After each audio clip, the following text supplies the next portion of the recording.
Today, we're going to be talking about diversity, equity, and inclusion implications for international development.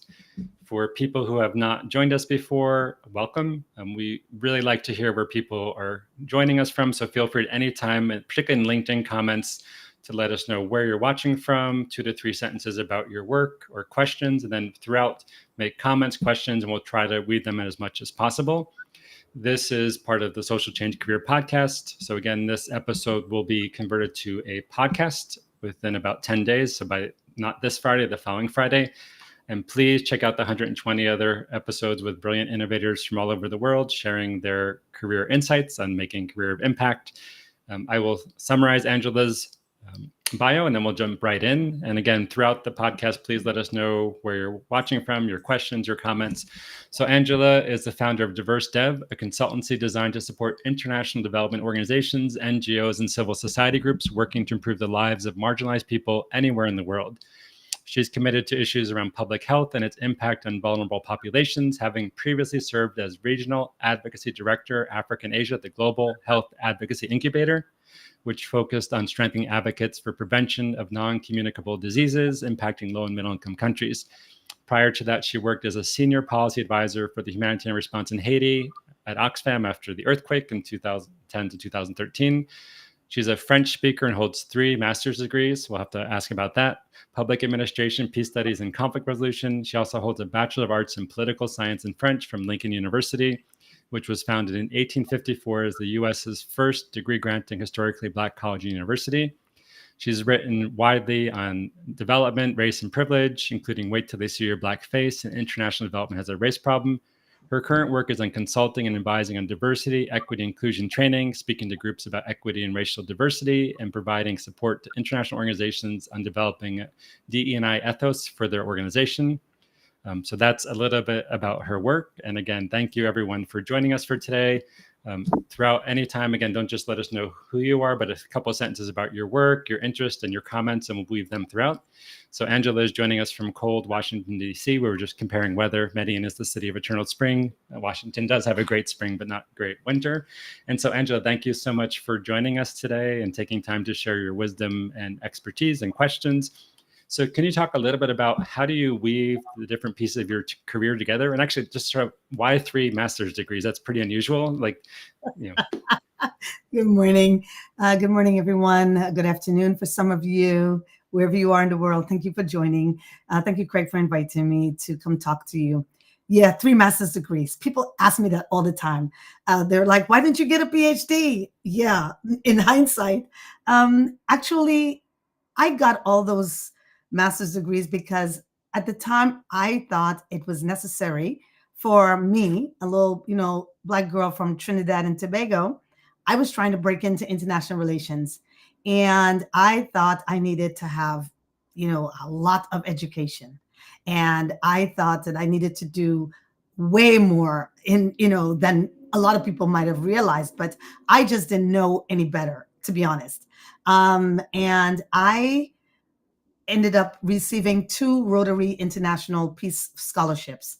I got a scholarship to go to the Catholic University and live in Belgium. And I went to Belgium and I did the master's. And then I got another Rotary International Peace Fellowship. And I ended up going to Bradford, to England, to do that, another master's. And even before that happened, I had started the MPA.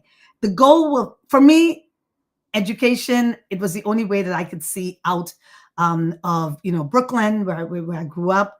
And so, if I had to think about it again, I may have gone a different road, right? I may have, done the PhD or something like that. I don't know. But at the time, without benefit of like a lot of career coaching and all that, I just kept racking up those master's degrees. And so that's just the way it turned out.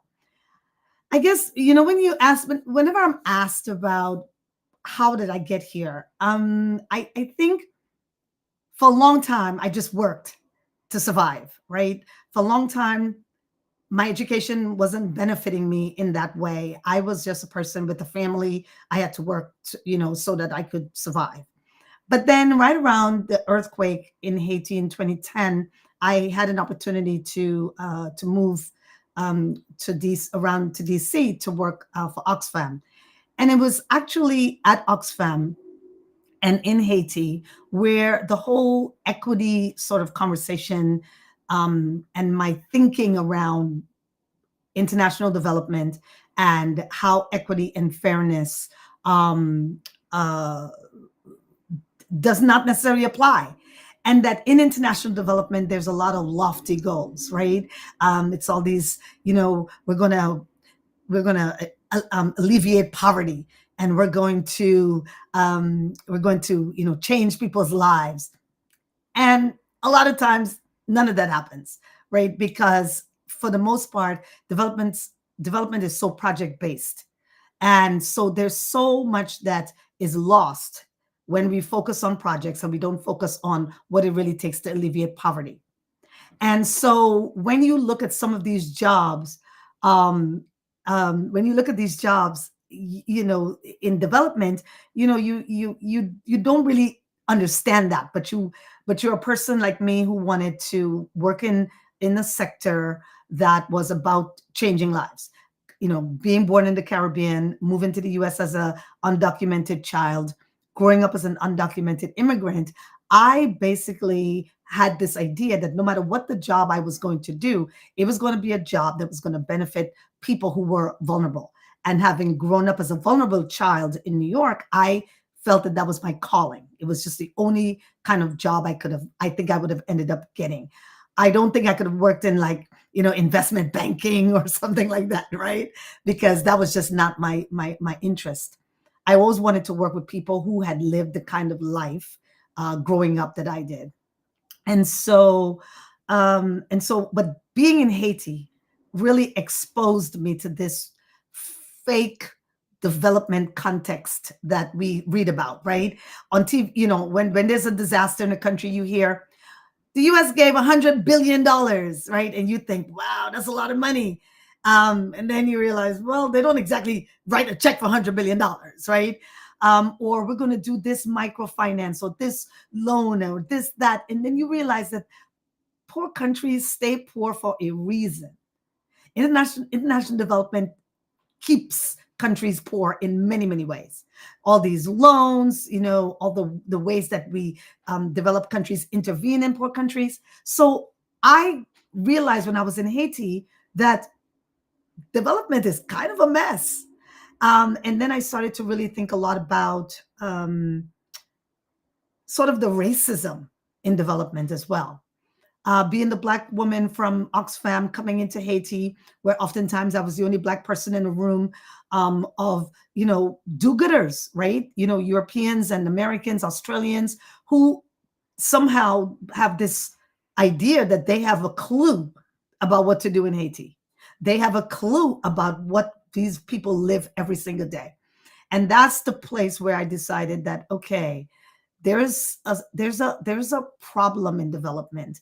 It's a problem where I think a racial issue, to the extent that systemic racism underpins development. If you are a development professional and you don't understand that these countries are poor for a reason and by a certain design, then you're missing a major issue, a major part of what some of the problems might be. So what happened was, and that's where I started to notice it. And so I started to write about it, comment about it. But of course, it was 2010, 2011, 2012.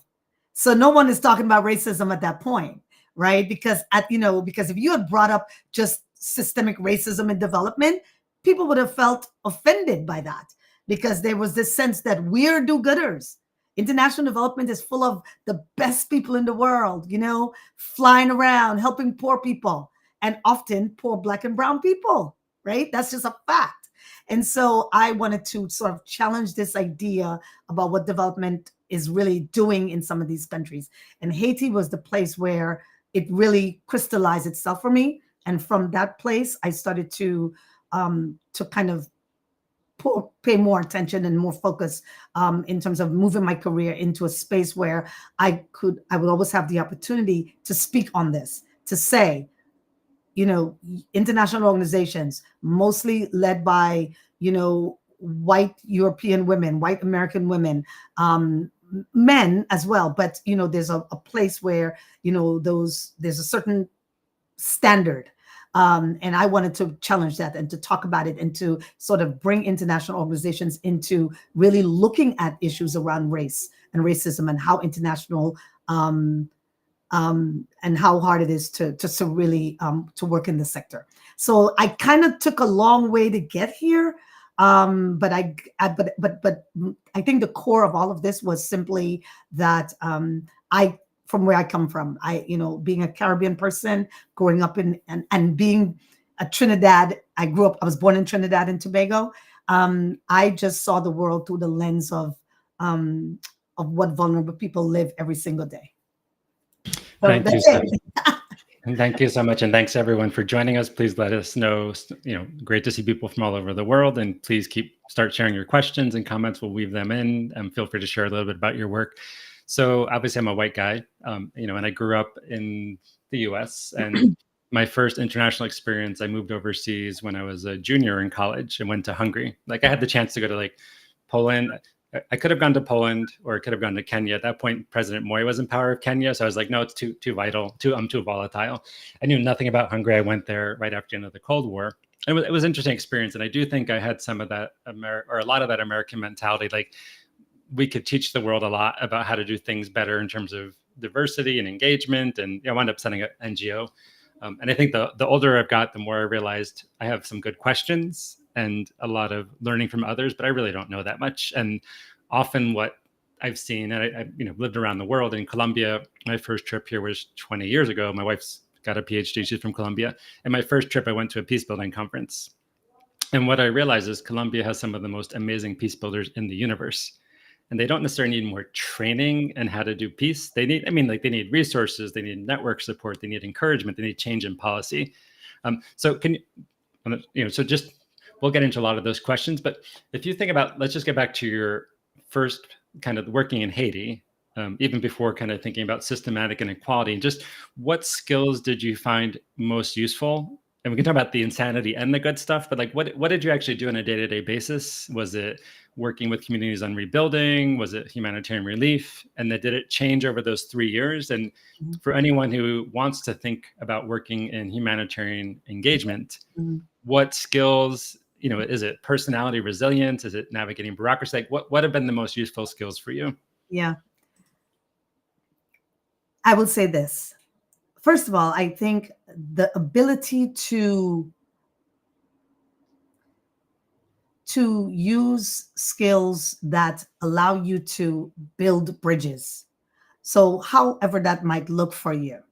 I use the fact that I was from the Caribbean. So when I came into the room, I was talking to fellow Caribbean people, right? Haitian people, and using the connection of the Caribbean to make a place for myself in a complex conversation, right? My ability, I spoke French, okay, but to be honest, Haiti is not really a French-speaking country to the extent that it's a Creole-speaking country, right? But the ability to speak French allowed me to navigate the bureaucracy because a lot of the work at the UN was done in French, and there were a lot of international organizations, from all over Europe, and so some of the work was done in French. Immediately after the earthquake, when I first got to Haiti, the whole set of my work was about the humanitarian response, right? So it was about, saving people's lives, bringing water, to people. It was the immediate sort of what happens now that this massive earthquake has happened. And so Oxfam had a major humanitarian response, right? And so my day-to-day was about, going to the embassy, linking the U.S. embassy, what was happening at the mission there, with what Oxfam was trying to do, spending some time in the spontaneous settlements that had sprung up because there were so many people that were homeless after the earthquake, right? Unhoused, right, after the earthquake. So my first set of work was in that way. It was in that space. But after a period of time, the work sort of shifted towards more development, right? So now Oxfam was coming up with a development plan. So my role at that point became more advocacy, in that sort of being the advocacy lead and being able to sort of tell the story of what was necessary in Haiti to different U.S. groups. So, other U.S. donors and U.S. Congress and all these, like big and other big donors as well. And the goal was to talk about, okay, so what do we need to do now in terms of advancing the development agenda? And so that was the main focus of the work. But as everyone here knows, Haiti is that place where there's a conflict or a disaster or that happens, and then what happens after that? Everybody descends on the country, and then they do their whatever they do, and then when the time is when the next disaster happens, everybody just leaves for that disaster and then leave the country again in even more difficulties than before they came. So it's been so that has been sort of the cycle in Haiti for many years. Wonderful. And if you think back to, I mean, in terms of the data, some of the data around inequality and development, because there's a lot of talk, I'm kind of jumping ahead to more current times, but there's been a lot of talk about localizing aid, localizing resources, building capacity. And so whether it's your work with the Global Health Development Accelerator or Haiti or your consulting work, we talked about in 2010, I mean, obviously you've always been aware of these structural challenges and racism and power imbalances, but have you seen a shift from discourse to policy or discourse or, and I'll just give a context. I have a friend who's been working in development for 50 years. I won't say who that person is, and worked all over the world and speaks many languages. And she likes to say that the discourse changes, participatory development or this, but often the practices don't. So, have you seen much of a shift both either at the country level, organization level, or systems level? Yeah, your friend is right. The reality is development is so entrenched, some of the ways that we do things. Let's just take capacity building. What is that, right? All these people have capacity. We've always focused on the idea that maybe they can't spend a ton of money, in a short space of time. But we don't focus on building institutions that allow that to be the case, right? So I have always said that I cannot build anyone's capacity. I went to Haiti, and those women that we worked with in Haiti knew way more than me about everything, right? They knew what was necessary in their country. They knew what we needed to do. They knew all of that, right? What we could have brought to the table was sort of the resources for them to accomplish their goals. But in terms of our building capacity, that was just always some kind of, I don't know, fluffy thing that we will say in development that, oh, we're building capacity. If we're doing anything, we might be strengthening capacity, or we might be, but we're not, words like empowering and all these words. I have always asked us to just try to get rid of those words, because those words are sort of rooted in a colonial understanding of what we're trying to do. This idea that we, people in developed countries, in so-called developed countries, are going to come over here and tell people what to do. It's just been the development narrative for decades, and it's uninteresting and tired, and people don't really buy into it anyway, right? So localization, yeah, it's new sounding, but actually in 2010 they were already talking about localization, right? And it was this idea that you would have these local organizations that would in these countries, and that you were going to partner with them. Even if you were to define a partnership, what is a partnership? What is an equitable partnership? When you speak of localization, what does that exactly mean? How much does this partner know about your business, about your contract with say the big donor? How much is your partner being a decision maker in how this contract is going to unfold? Oftentimes, partners are not really partners. So this localization idea, whilst it has been in discussion, it has been very slow to really be actualized, to really be operationalized. There's been a lot of conversations around intermediaries. Why do we need intermediaries?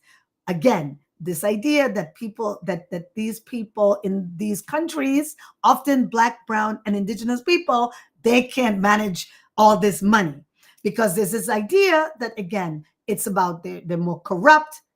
So a part of it is linked to this notion that these people cannot manage themselves, which in and of itself is super racist, right? And so we have sort of created this narrative in development that has lasted for decades, right? And so, and as a result of this narrative, there's no trust with local organizations. And right now, you will read a lot of new conversations called around trust-based philanthropy. Okay, so that's a new thing. We in development, we never cease to come up with a new thing, a new slogan, right? Now we're talking about trust-based philanthropy. Great. Okay, what is that going to look like in 10 years? It's anybody's guess, right? And so the fact is, localization is not new. This conversation, I heard about this when in 2010 when we were in Haiti. But has it been operationalized in a way that you can see a real difference? In some cases, maybe, but in many cases, not. So welcome people from around the world, Togo, Afghanistan, I mean, all over Africa.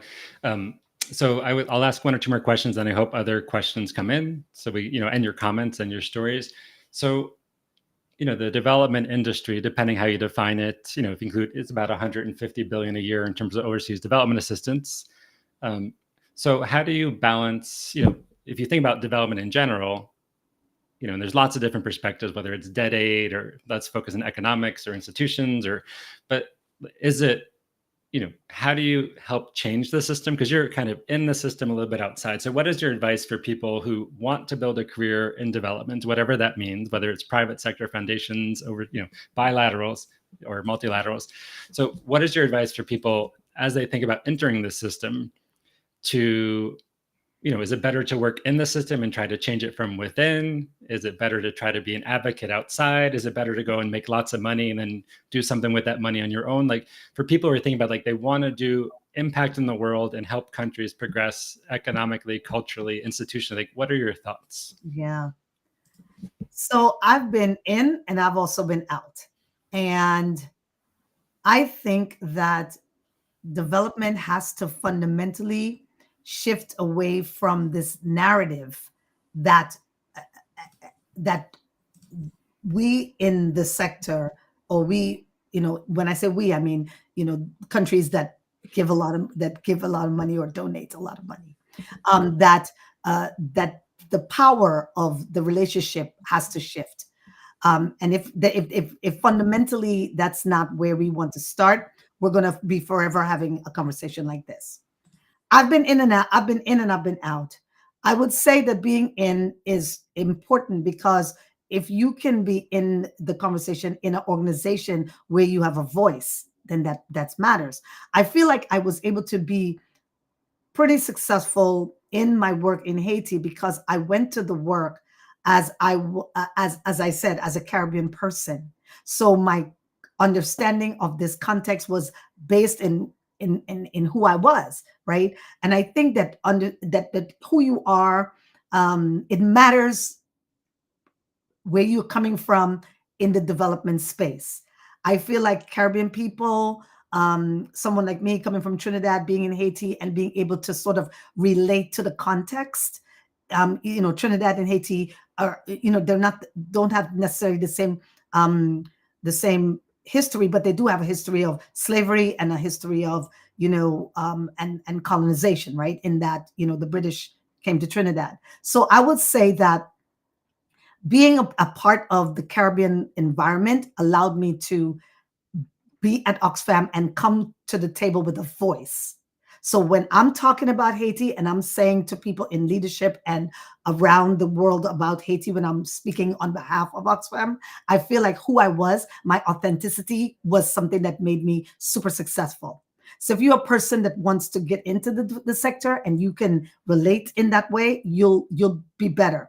What you cannot do is come into development work without a level of humility for the sort of the sheer complexity of what it means to work in development. Because when you come to work in development, you're coming to work in a sector with a history of, colonialism, a history of imperialism, a history of racism, a history of sexism. So you're not coming in a sector that's sort of, just waiting to be discovered. You come into a sector with a lot of historical context, and that means that who you are, your own level of authenticity, ability to be humble when you don't know, when you can acknowledge that these people know what's best for them. Ultimately, it gives you a sort of a sense of, sort of tempers your the hubris that comes with development actors, right? Because there's a lot of that, right? Hubris, this idea that we alone can fix people's problems, right? If that were the case, Haiti would be in a different place right now. But then on the other hand, if you're outside, like now, for me, I get to say basically what I want in a lot of contexts, right? So I get to write about what I want to, when I want to say that international development has a race problem, I don't have to run from that because I believe that to be true. I don't have to pretend that it's not real. So being outside allows a sense of more freedom and empowerment, my own empowerment in a way. But I think that both has its positives, but it also, I don't even know which one I like more, to be honest, because I like being in an organization in a lot of ways, but I also kind of like also the freedom of being able to write an op-ed and to say this is what I see, and to not have any regrets about it. Okay, wonderful. So lots of comments and questions are coming in. So Lindsay, based in New York, she works in disability inclusion and international exchanges. She thinks the incorporation of accessibility in diversity, equity, inclusion programming, particularly international development, is an avenue for exploration, especially when talking intersectionality. So can you talk a little bit, because obviously you and I were talking before, if people haven't seen, the New York Times had a really interesting article about the critique of DEI in the US, and it's not just a bunch of random things, it's very well planned out. So two questions here is like, how do you have a multi-sectoral or intersectional lens on inclusion? And I'll give an example of this. This is not exactly what we're talking about, but I did a book years ago on integrated peace building, I edited, and I gave some talks on it. And one of them was at USAID. And this was not so much on inclusion, but I said, like, everybody comes from their sectoral perspective. And so, the question is, like, there's peace building and youth and gender and climate and HIV and health, and there's so many sectors. And I said, there's no, how do you like integrate everything into programs? Because programs are time specific. So it's the same question around inclusion, is all of these are really important. And so is it possible to have what is your advice for thinking about accessibility and inclusion across a program or a community work? And how do you balance that with the realities of the aid industry or development industry? Right. Well, that's the big dilemma right now in development, how to include DEIA, or if you want to have it DEIJ for justice, or DEIB for belonging, however you want to think about these all these concepts. This is the challenge right now, because development already has its own sort of historical complexity, and now you're talking about equity. So what does that really mean? We're talking about equity in the organizations in the US or in Europe or wherever, and how does that equity translate into how your organization functions in these other parts of the world, where there's a completely different context, right? How do you do that? And I don't necessarily think I have an answer, but what I will say is this. Accessibility is, in the DEI, let me just say this. In the DEI conversation, we were talking about diversity to the extent that we were just saying that organizations should really represent the people that they're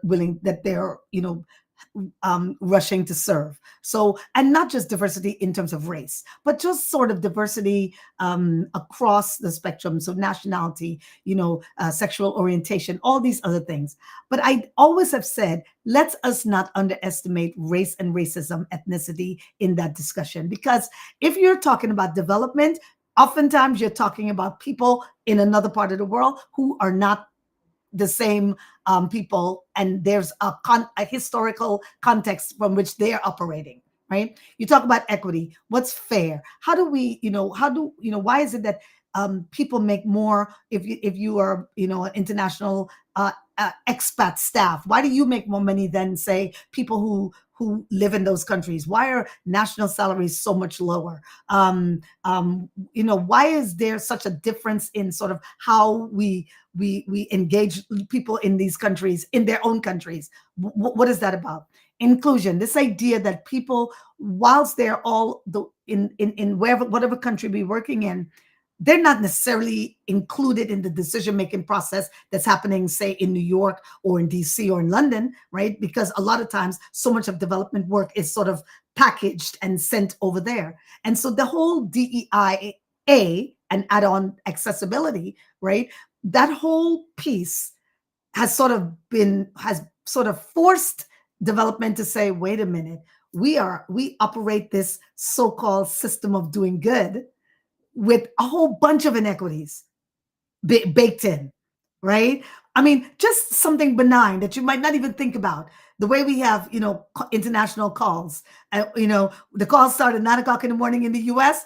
That might be 9 o'clock at night in the Philippines, right? And we schedule our calls around our own sort of comfort, right? And we might not think that's a big deal, but there's an expectation that international staff, people in these countries, are going to be available to be on the calls at 9 o'clock at night. And that might be a small thing for some people, but for a lot of people, it is extremely important. And also, it just goes to show that how we work is not equitable, right? We have a sense that people here in the US or people in the UK or in Australia, in these countries, they sort of have a standard that's so much more. They make more money, they have better benefits, they have better hours, they just have a better sort of expat standard than say people in these countries. And I'm just saying that what DEIA has just forced, if nothing else, is just forced a challenge to what has gone on for years and years that we didn't even ask any questions about. Thanks so much. So Kumar from Nepal has the next question. There already are a high majority of personnel in leadership and humanitarian actions. Can making them sensible and accountable for the work they do provide justice? So I guess, for people who are in leadership roles, and how can their organization, both the individual level, the organizational level, the donor level, and the systems level. So it's almost like if you're going to start engagement with a client on some of these issues, where do you start? Yeah. And how do you, how much is just thinking about processes? How much is changing bureaucracy? Mm-hmm. So maybe make that a little more concrete, how you help clients or in your own work, actually not just think about it, like check marks, but actually do something. Yeah. And so as an outside person, as a consultant, oftentimes I have a conversation first when I meet a client and I always start with the CEO. And there's no reason other than that, because I know that if you don't care really about justice and equity and DEI, if it's performative for you, you'll let me know, because we'll have a conversation and I will say something like, so if I survey your people, what will your people say? And I have met CEOs who say, my people are going to say that we're fair and all these things. And then, of course, I do the survey and it's literally the opposite, right? And then I go back to the CEO and I say, so your people would not necessarily agree with you. And that's when you start to see what people are willing to accept as real. Oftentimes, DEIA people get pushback because a lot of times there's a disconnect between what the leadership might see in the organization or what they think the organization experiences versus what people actually experience. And that disconnect in some cases can be very wide, right? Then now, how do we operationalize changes? I fight a lot with leadership about this, right? Because oftentimes leaderships have also their own constraints. If you have a organization with regulations like USAID, it's not only about what the leadership might want to change, but there's regulations that govern USAID. So that is even a higher system level change. So oftentimes you find out that you might want to change something, but there's like an outside reason or outside restriction that prevents it. And those realities have to be balanced with what you can change. I often say to people, sometimes DEIA is painful, right? Because sometimes it's what organizations are willing to do, on what organizations can do and also what organizations won't do. And sometimes you get into DEIA conversation and you have CEOs that says, no, we're not going to do that. Right? I'm going to give a brief example. In Africa, I had a client once where we were talking about how the salaries are very low for community healthcare workers. And one of the conversations was about, so this, and when I interviewed the community healthcare workers, they were very clear that their salaries were beyond low. So one of the things is, well, how can we increase their salaries? But it was beyond the organization, because part of the problem was in some countries, the governments want to keep the salaries low, right? Because the government is looking at their own budget and they're thinking that once this organization leaves and they have to take over the pay to the community healthcare workers, then the government don't want the salaries to be, in their minds, inflated. So that's a very concrete example of how sometimes DEIA and equity work comes up against what is actually happening in country with governments, right? So then what's the answer to that, right? How do we raise the salary because we know it should be higher, right? And you have a government saying, no, I don't want to raise the salary, right? And sometimes there's conflict in these two objectives, and I can tell you that the government will win out at the end of that discussion. So I put in here, Social Impact does some interesting research on diversity, equity, and inclusion. I think it's their second annual survey. So whether it's from Social Impact or your own work, what is some data you draw on? Is it salary inequity? Is it that when you do a survey between field and headquarter-based staff, or staff from diverse populations, like, headquarter staff say everything's wonderful and people in the field say it's not? Or like, what is some concrete data you use to both show these large discrepancies both in practice and organizational level, and also like to measure when change actually happens? So how do you know whether it's an organization you're engaged with or just an organization beyond just performative? How do you know progress is actually being made? Like, what's the data that you look for? Salary matters, because if you are saying that these people in these countries in which we work, you want them to alleviate poverty, then people need to be paid a wage that will actually alleviate poverty. So salary matters. Also, I look at organizations and I say, so what does the national staff look like? If I look at your organization and I see your country staff is headed by someone that's not from the country, I think that's something that I would say to you. Why is this person? Why do you not have people from this part of the world who understand the context in these roles? So I care about demographic data, especially when you talk about in-country people. I also talk about, I look at organizations and it's in the US and other parts of the world. What does your leadership look like? What does your board look like? You have organizations where the board have no clue, like no people that represent or have any understanding of the context, right? They're just on the board. Well, that's not helpful. I look at, and when we talk about, and where DEI runs into a lot of issues, right? People say, well, are you going to, advance this ethnic group over another ethnic group?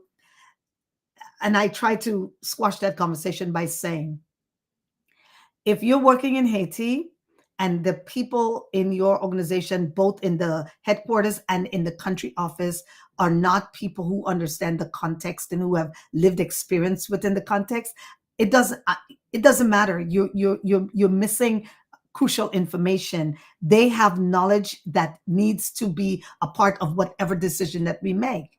So I look at, those kinds of demographics. And how do I know if I'm making progress? If there's,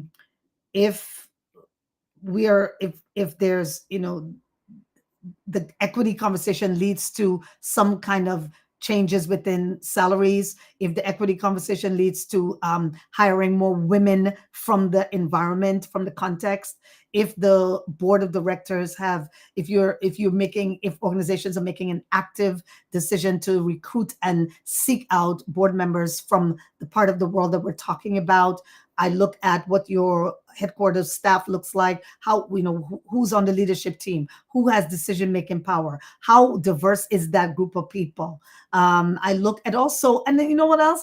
I try to look at organizations to ask, what are you doing to elevate the equity language in your organization? Like, what are you doing? Like, is it that your people are afraid to say DEI? What are you teaching your people? How much does your leadership know and understand about the DEI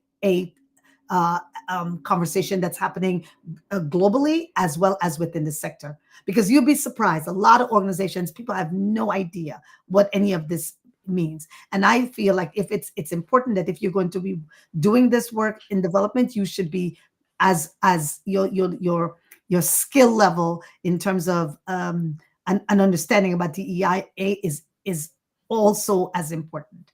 So that's the kind of things I look at to measure, Okay. Thank you so much. So Yolanda has thanks for your question. What is your take on the recent conversations about scrapping DEI? Yeah, And obviously, in the US, huge amount of money, capital, and just media coverage of this, and people like Elon Musk saying it's like the most dangerous thing to society, not climate change or inequality, but like, and how much you're seeing that in development. Are organizations becoming more concerned? Because also most development organizations are funded by governments, and governments have to be, like USAID has to be. I have a friend many years ago who worked as a representative from USA to Congress. So like every organization is accountable to somebody. So just like, what are your thoughts about this insane amount of backlash and framing this as dangerous, and how are organizations dealing with this? Yes, so that's a great question, and I'm happy that you asked, because I was just talking to Craig earlier about, there's an article that came out yesterday in the New York Times, and it is about this entire concerted, coordinated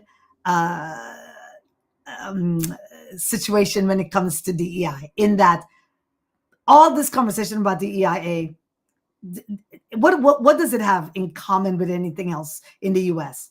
Currently in the US, we are facing this backlash. But in the US, that's always the case. Whenever you look at any time there's any movement towards equity and fairness and justice, there's a backlash in the US. Even the word backlash comes out of the civil rights era, right? This idea that what you were seeing in the media, all of a sudden, this very concerted, coordinated efforts around to stomp out DEI is extremely coordinated, right? Because all of a sudden, people are like, DEIA must be having some kind of impact. I mean, why else would billionaires care about DEIA? Really, if you think about it, right? Why is Elon Musk, of all people, isn't he the richest man in the world? Is DEIA really the most important, most pressing thing? Why is DEIA all of a sudden becoming a political football? What is the reason for this? And I will submit to you that in America, there's nothing that's not about race. I know that may sound, people might feel a little bit harsh, but everything in America is about race and racism. And I see this whole concerted effort to be a part of this coordinated objective of keeping the status quo. This idea that we would, God forbid, open our pool to serve a pool of candidates. Why would it be wrong for us to have a more diverse pool of people from which to choose for a role? If we say we want the best people, don't we want the best people in the room from which to choose? Doesn't that matter? And so it's important to know that there's a reason for this concerted coordinated attacks on the EI. So what are we going to do about it? That's the next question, right? What are we going to do about it? Well, some organizations are already pulling back on DEI, but I will submit to you all that the organizations pulling back on DEI were already ambivalent about DEI, right? And a lot of them ambivalent about DEIA. A lot of them jumped on the DEIA bandwagon after the murder of George Floyd. For many of them, there was no real commitment. They were basically just biding their time until there was an opportunity to say goodbye. But there were some organizations that really understood why DEIA mattered, why it mattered that their organization can reflect the people that they serve, or the people in the wherever in the world that the organization was. So these organizations put in a lot of time, they put in some money, but don't be fooled. Don't be fooled by this idea that there was all these millions and millions. What there was a lot of requests for volunteer DEI. So a lot of organizations found the one Black woman that had been in the organization for 15 years, and all of a sudden she was the DEIA coordinator. And then gave her no resources and nothing to help her to get the job done. And then a couple of months later, everybody says, oh, DEIA is failing.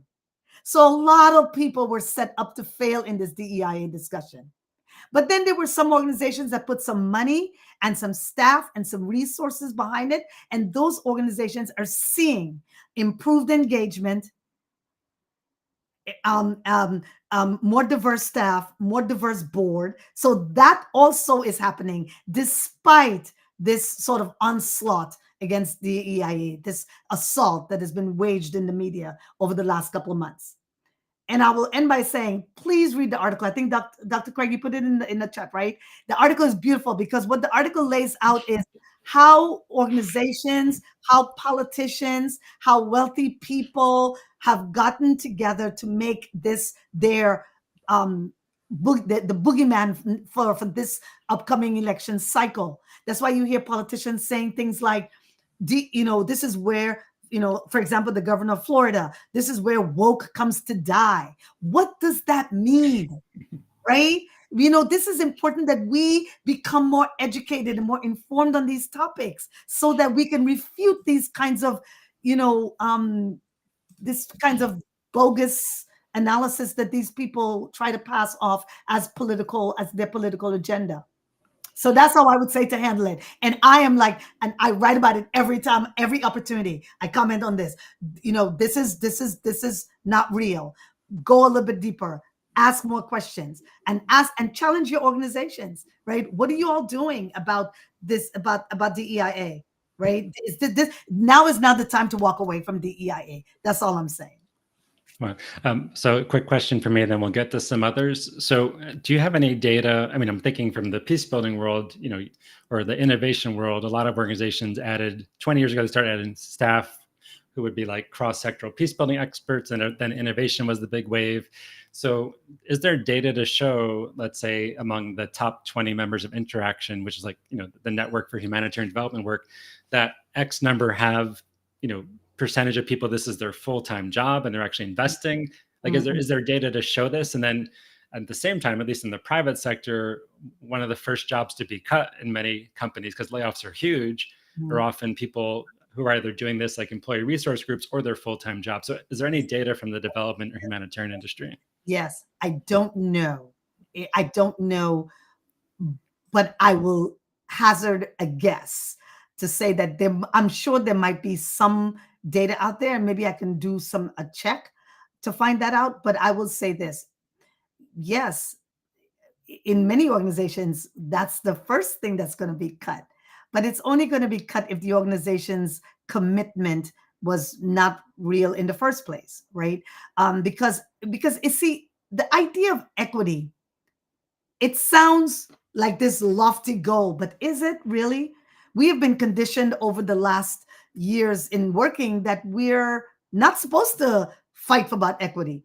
The way we have been raised to work, I'm talking about our time, Craig, right? Our generation of people.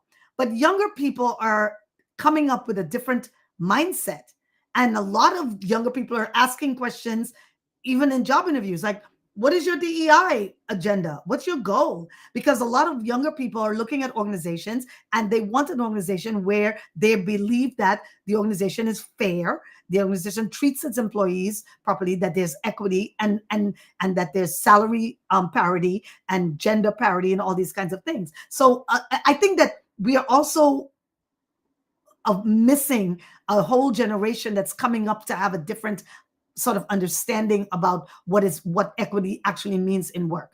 So also in organizations where, the leadership may not necessarily be so committed, but people but if there was, say, for example, a DEIA person showing what DEIA has done to the organization, and what's the data that shows that, like in the private sector, DEI is good for the bottom line. For the record, I do not subscribe to that idea, okay? Because I resent the idea that my humanity has to be measured, right? I resent any organization saying to me, oh, what's the DEIA is good for the bottom line.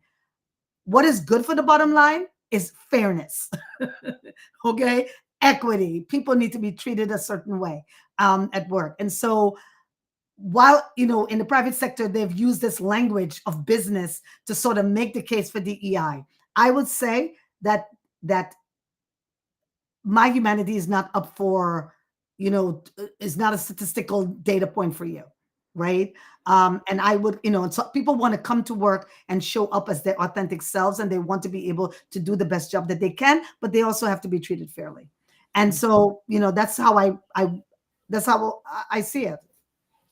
Wonderful. So a couple more questions. So, Gina, we've talked about this some. What are your thoughts on the best ways to measure outcomes? And so I guess, if you're thinking about, and also, can you name, maybe you don't want to, like, are there certain donors or philanthropy organizations? And I'll mention the work of Edgar Villanueva from Decolonizing Philanthropy. Their work is brilliant, Yes. different sector, but so what are some good ways to measure? And then who would you say at least is getting it reasonably right? Or, to add to a question, if someone's looking at working at an organization, and how do you encourage people who have a potential job offer to go beyond just performative measure to actually get a sense if it's worth investing their time in being part of this organization? Right. So there's some organizations that are doing quite well. I had an opportunity to work to be in a fireside chat with some people from Ford Foundation. They have a very interesting build. They call it Build, I think, BUILD. I was super interested in talking with that program manager about how they see investments in development, and part of it is giving money and allowing people to make decisions about it, and long-term investing, and saying for the next whatever amount of years this is going to be the focus, and also giving time to development projects. Oftentimes development projects are so rushed, right? And so it's hard to know, it's hard to see where the success is. And oftentimes, donors have already pulled out before there's even an opportunity for that. So I know of the Ford Foundation. I also know that I was on also a panel with someone from Hewlett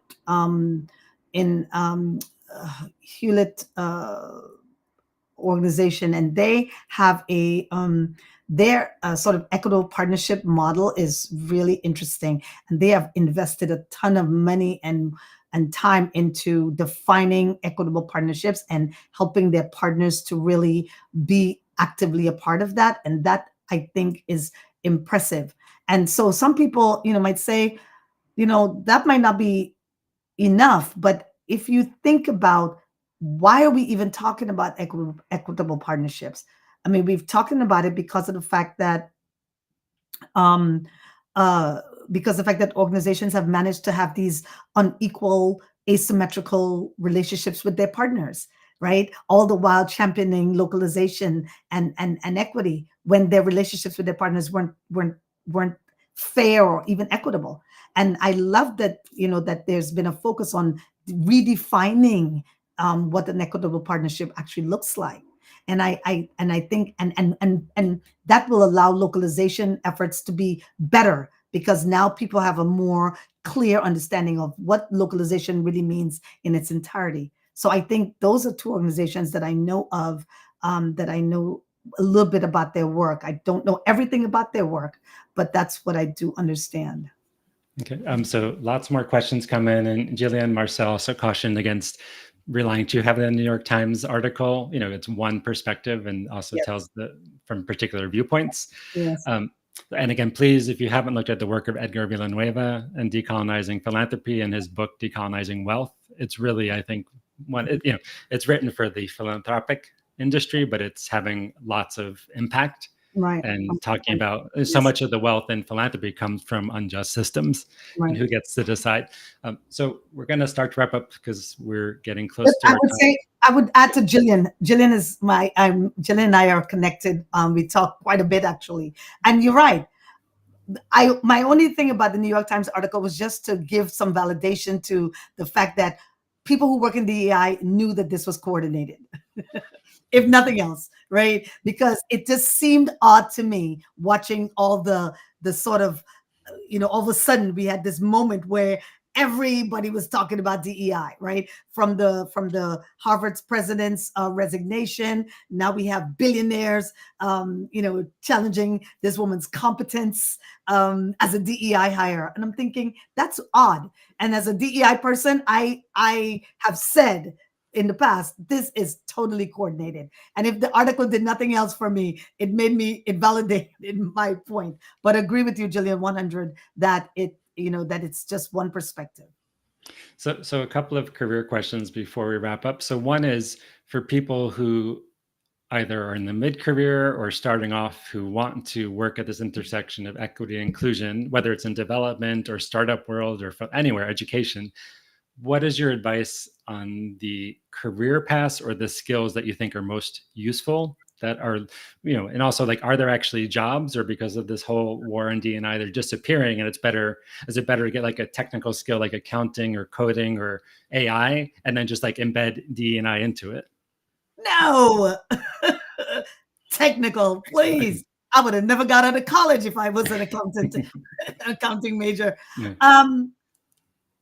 Listen, we're always going to be in a world where jobs are going to be coming and going, right? But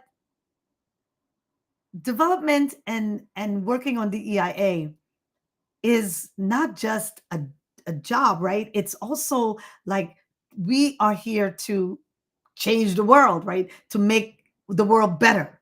And those jobs are going to always be coming and going, but those jobs are always going to be necessary.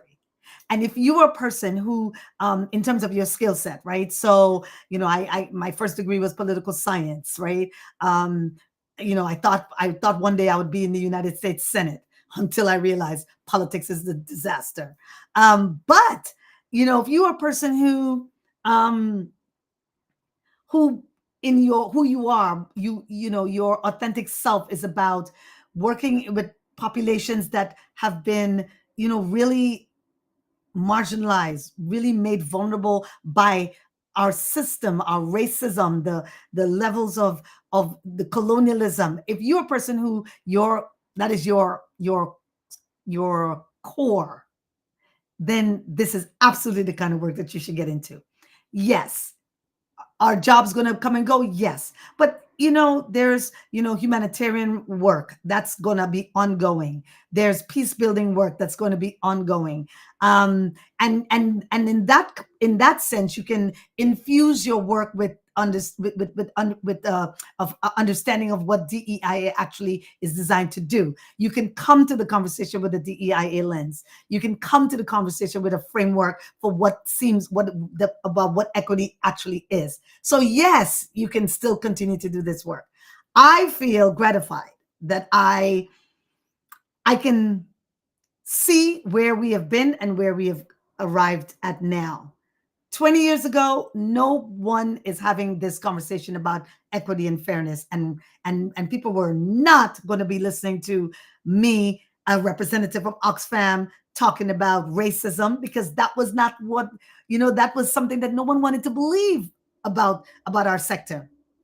And here we are, 13 years after the earthquake in 14 years after the earthquake in Haiti, and a conversation around equity is front and center. Conversations about race and racism, so front and center. So I say to you that it might have taken a long time, but we are here now. So it is important that people who are interested in this sector take this conversation to the next level, and that is by challenging your organizations to make good on DEIA promises, challenging your organizations to build a better board.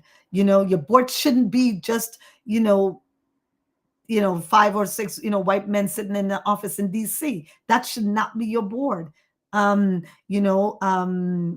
yeah, so don't leave this work. It is important. So Jillian made a couple of really good comments. Some reason they're not showing up in the stream, but talked about it shouldn't just be up to white people. Like, don't just leave it to white people. Like, obviously we have there's general interest, and also she suggests some great resources of people to follow. So last 2 questions, actually 3 questions. So one is, where do you go for your community, to kind of keep your sanity? And obviously you have your community and friends, but like, is there a network, a conference, a publication, a website? Like, is it Women in International Leadership and Development, or like, where do you go each year that kind of helps you feel refreshed, but also like understand how others are engaging with this? So I'm in a group called Black Women in Development. It was a group started again right around 2020 by a friend, a woman I met named Stephanie Camus, who started this group. And it just started out as a bunch of women, just a few women actually. And then before you knew it, it just really grew into a platform of maybe more like 4,000 or 5,000 women from across the world. And so I just get on in that community just to hear conversations about what's happening in development space, but also on DEIA. People post jobs, and there's a lot of discussions about how to do things. And also there's an opportunity for people like me to kind of connect with younger people in the sector and offer, advice, or, take a look at my resume or whatever the case might be. I also am super active on LinkedIn. And so that's where I know Jillian and a couple of people on here who I connect with. And some of the women that Jillian listed, Dr. Jackie Bouvier Copeland and Yvonne Moore, and those are people on LinkedIn that I see, and we talk a lot, and they also provide, they share articles. And so I feel a super active community on LinkedIn certainly of Black women who I connect to. That was, go ahead, Greg. I was going to say the Women in International Leadership and Development Network is a really good place. I know who they are. I haven't connected with them. I've been invited to some events, but I haven't connected with them. And then the last 2 questions, this has nothing to do with development, but is there any recent book, movie, podcast that just is occupying your mind in a good way? It could be totally fun or serious that you might encourage others to take a look at. Actually, I'm reading a book. In fact, it's right here. Let me just reach over here and get it. I am reading a book about DEI. It's called Deconstructing DEI. DEI Deconstructed. This book by Lily Zhang. I'm reading this right now because this kind of, I just look at it from time to time just as I'm thinking about how to frame certain conversations in DEI, but that's work related, right? In terms of movie or anything, I haven't seen it yet, but I'm about to go look at The Origin Story by Ava DuVernay. I haven't seen it, but my husband was just saying to me yesterday that we should go check it out. So I'm probably going to spend some time on that.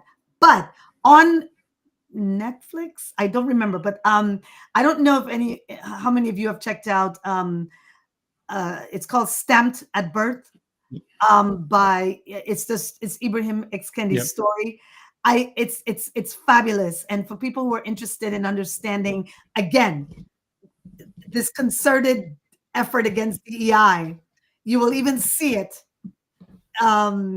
in when we talk about after the Civil War in the US and the period of Reconstruction, where was a period where African Americans were really thriving.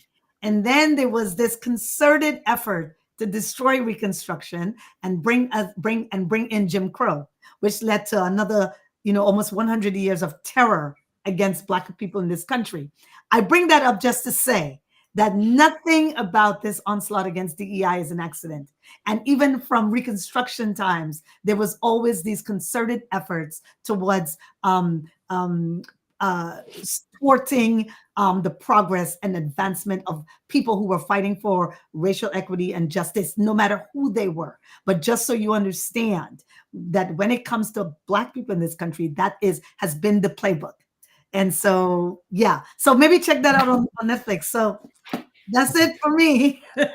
Yeah, I mean, I took in college, I did a radical major, and I took an African-American women's studies course on Black women in 20th century political movements, and read the biography, Ida B. Wells. So if people haven't looked at that, it is mind-blowing Yeah. So last question before we wrap up, so LinkedIn is the best channel to engage with? Actually, two questions. So LinkedIn, is it your preferred channel to engage with you? And do you have a newsletter or anywhere else that you would encourage people to? No, I just, it's LinkedIn mostly. And I do have a website where I keep, track of all the things I've written. If you all want to read anything else about me, no, you're not obligated to.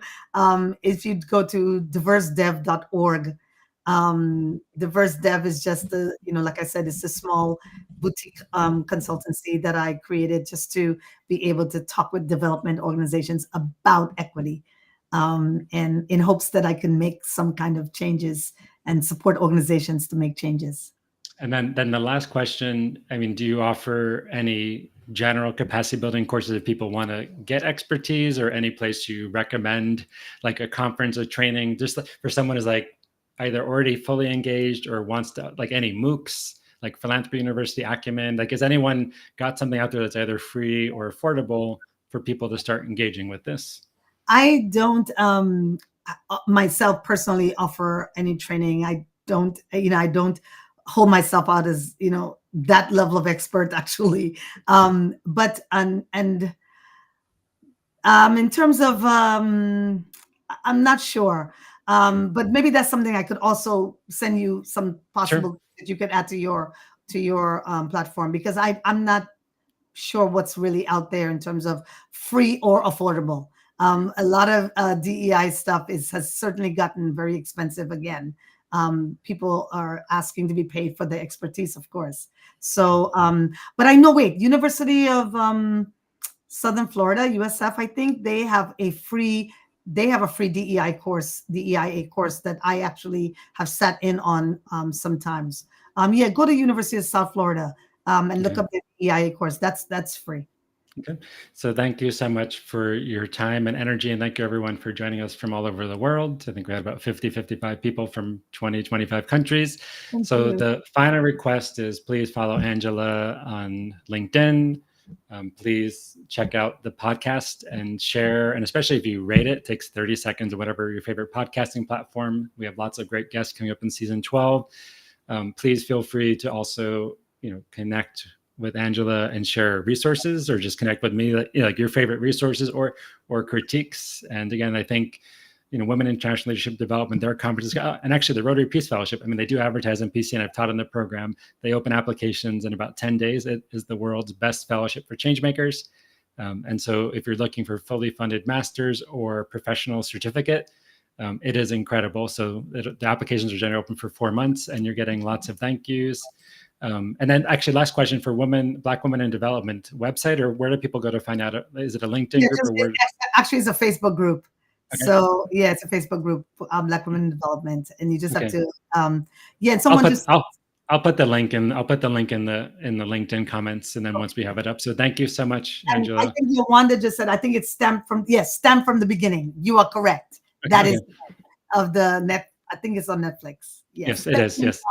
Thank you. Okay, thank you. Thank you, everyone. Have a great morning or afternoon.